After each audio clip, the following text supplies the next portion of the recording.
Welcome back, everyone, to another exciting illustration video. Today's artwork brings to life a fiery concept, the tale of a fire-born prince and princess. But here's the twist. This story isn't truly about fire-born twins. Instead, it's a deeper narrative, a saga of friendship, betrayal, and destiny.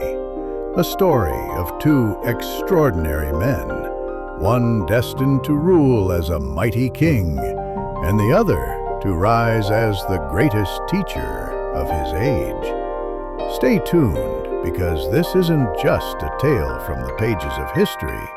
It's the spark that ignited the flames of the Mahabharata, the greatest epic of all time. Our story begins in the tranquil ashram of Rishi Bharadwaj, surrounded by lush forests and sacred rivers.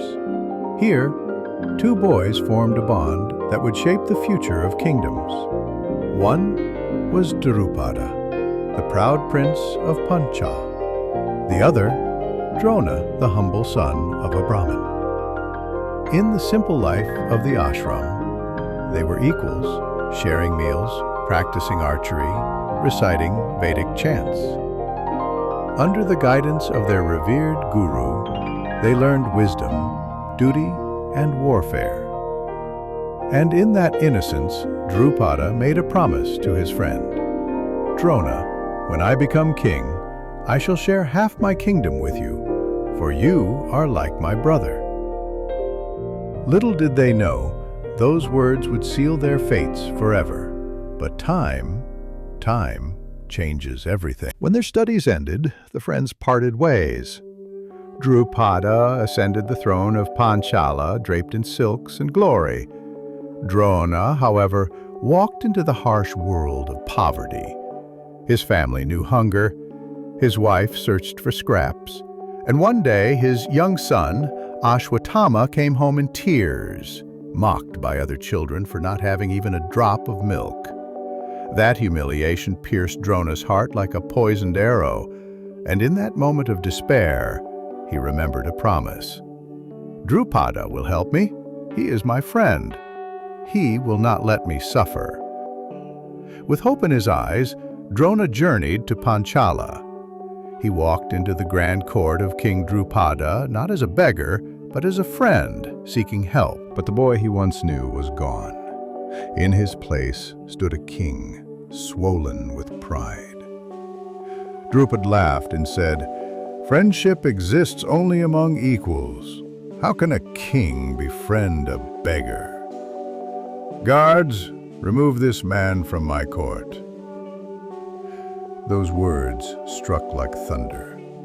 Before the assembly, Drona's soul burned with humiliation. That day, something inside him changed forever. A vow was born, a vow of vengeance. Drona left Panchala, his heart ablaze. He traveled to Hastinapura, where fate awaited him in the royal halls of the Kuru dynasty. There he became the guru of the princes, the Pandavas, and the Kauravas. Under his command, they mastered every weapon, every art of war. Among them rose one unmatched in skill, Arjuna, Drona's favorite disciple. Years passed, and then the day came when the princes asked, "Guruji, what shall be our guru Dakshina?" Drona's voice was like steel. "Bring me King Drupada, alive." First, the Kauravas charged against Panchala. They were crushed. Then came the Pandavas, led by Arjuna. With strategy and valor, they stormed Panchal, defeated Drupada, and dragged him in chains before Drona. At last, the moment of reckoning had come. But Drona did not kill his old friend. Instead, he said coldly, "You once said, friendship exists only among equals. Today I take half your kingdom, and now we are equals once more." Drupada swallowed his shame, but deep within, the fire of revenge burned brighter than ever. The humiliated king returned to his palace with a single obsession: to destroy Drona. He cursed his weakness. He despised the fact that his mightiest warrior was a woman, his own daughter. "A woman cannot avenge me," he raged. "I need a son, a warrior born for revenge." Madness gripped him. He captured sages, tortured them, and demanded they perform a ritual to grant him a son. The sages pleaded, "O king, such a ritual demands immense virtue, but your sins outweigh your good deeds." Blinded by wrath, Drupada seized more sages, spreading terror across the land. News of his cruelty reached two great sages, Jaya and Upjaya. They resolved to end his atrocities. They agreed to perform the ritual, sacrificing their own good karma, but with a warning.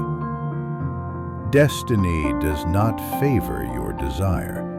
You shall have a daughter, a woman who will change not just your fate, but the fate of Bharat itself. But Drupada's pride was deafening.